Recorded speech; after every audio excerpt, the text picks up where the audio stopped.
Of the first 10 Final Fantasy entries, I've only played 4, 6, 7, and 10, and only actually completed 4 and 10.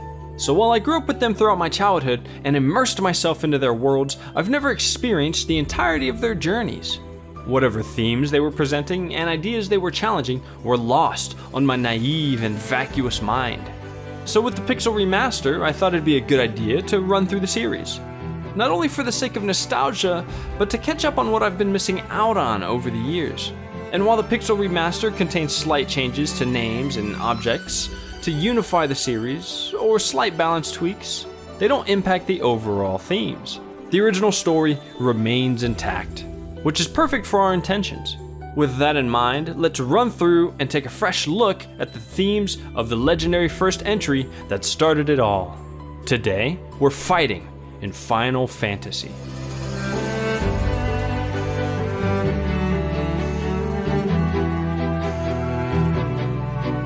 Major spoilers.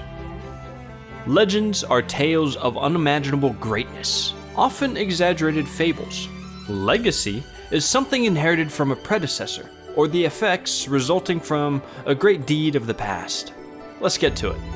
We begin by diving into a world of prophecy and legend, in which 4 warriors of light are to become the saviors of the world by warding off the encroaching darkness and reigniting the light of the elemental crystals. These crystals govern the forces of nature, and their light is waning.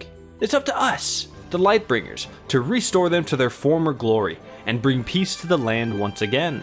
Or so the prophecy says. We're given a chance to name our heroes, but I left them as is to maximize the story potential. I wanted to be taken on a journey, not creating my own. And to me, the names are important to this effect. We're permitted to select in their classes, but don't inform us too much of their abilities. Had I known the Red Mage is a jack of all trades and can't learn the strongest of spells, I wouldn't have picked him. In either case, our warriors already have crystal-like objects that they'll use to return the elemental's brilliance. So we need to be on our way. We enter Corneria as travelers. We're summoned to the king as prophesized crystal bears, and are quickly asked to rescue his daughter Sarah, who's been abducted by a knight in his majesty's service, Garland, also proclaimed to be the best swordsman in the lands, with no equal. We set off to do just that. Conquering this once undefeated foe solidifies the notion that we are the fabled heroes of prophecy. The king rebuilds the bridge that connects us to the rest of the world, and our heroes continue the journey, which has them performing many heroic feats in a world governed by the forces of nature and populated by all manner of interesting creatures. They speak of civilizations of elves in the sky, or dwarves underground. It's a world of many wonders and peoples, by which we travel and solve many of their woes. The various obstacles in our path require different objects of interest to overcome, albeit mainly fetch quests, but the occasional murder killings can get us past, since many of the items we acquire are gated behind stronger creatures to kill anyways. And the crystals themselves are guarded by challenging monsters, forcing us to fight for their brilliance. Either way, we're getting blood on our hands.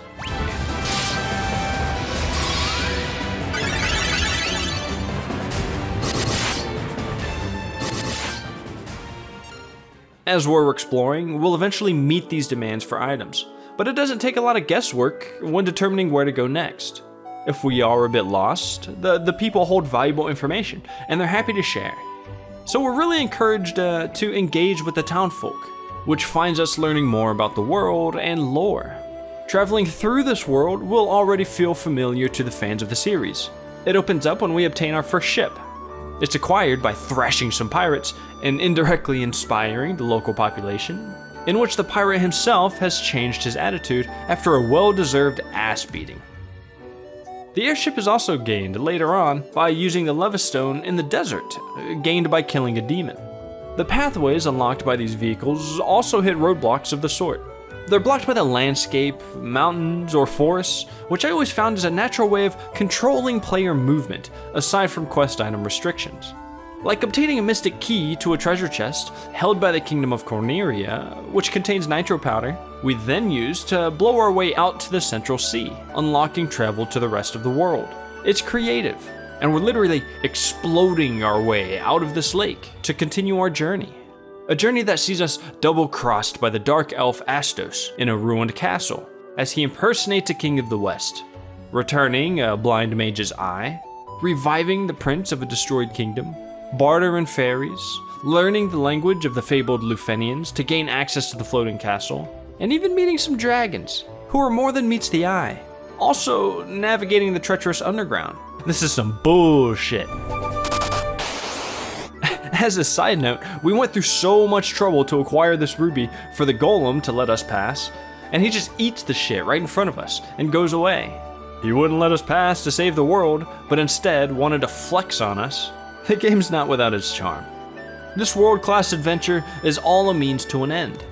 After enough tribulations, defeating the fiends, and reigniting the crystals, our heroes enter a portal and arrive 2,000 years into the past.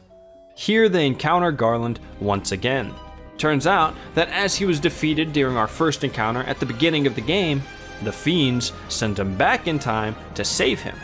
In turn, Garland sent the past fiends to the future to wreak havoc and control the world and maintain power to save him again as the cycle continued, thus creating a paradox.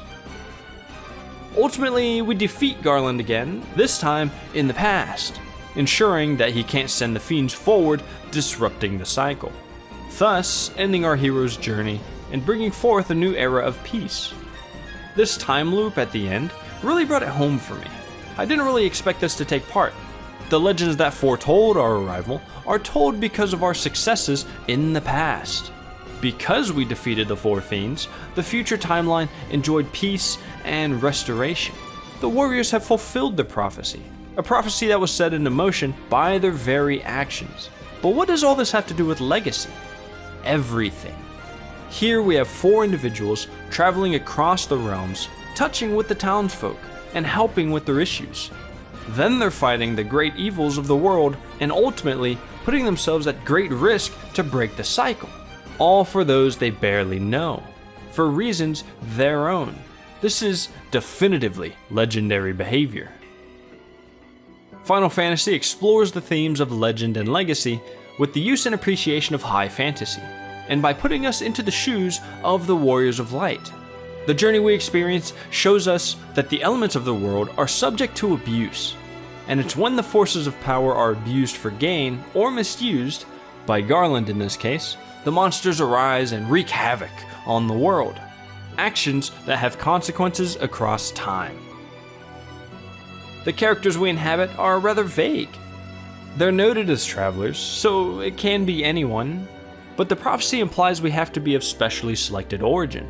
It's open to interpretation. To me, them being nameless from the start implies that we can choose. We can imprint whatever we want. Therefore, it doesn't matter who we are or where we come from. It's about what we do.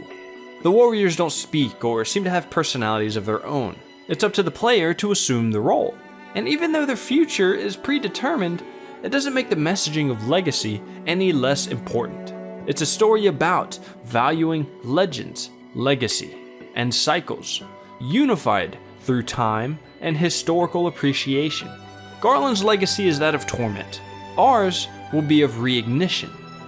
Legends can inspire hope. Here it's a noted prophecy, manifested from the hero's own actions. They have faith, and you must too if you wish to brave the dangers ahead of our path. And since the Warriors of Light killed Garland and the Fiends 2,000 years in the past, he won't exist in the future to be sent back, therefore ending the paradox. And the calamities of the future won't happen, thus ensuring peace across the land, but also cementing the hero's deeds to that of legend, the very legacy the people preach and enjoy. Who knows how many times it has happened? And in-universe, if we start a new game, it's simply another cycle, an alternate chapter of history.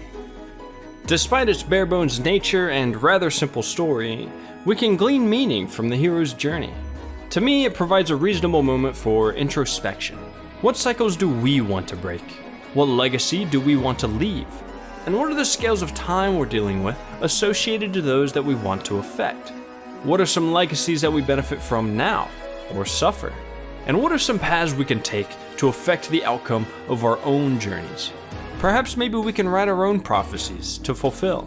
or maybe step in the way of others that are trying to manipulate the forces of nature for worse. Overall, the game cultivates a true sense of adventure. It admittedly has its shortcomings and is aged by today's game design standards. I was excited to see what was going to happen next. The success of this first game many years ago gave way to the wonderful stories that many of us grew up with as kids and still appreciate to this day. However relevant, the lessons we've learned and experiences of the journey had undoubtedly had one effect or another as impressionable kids of a generation.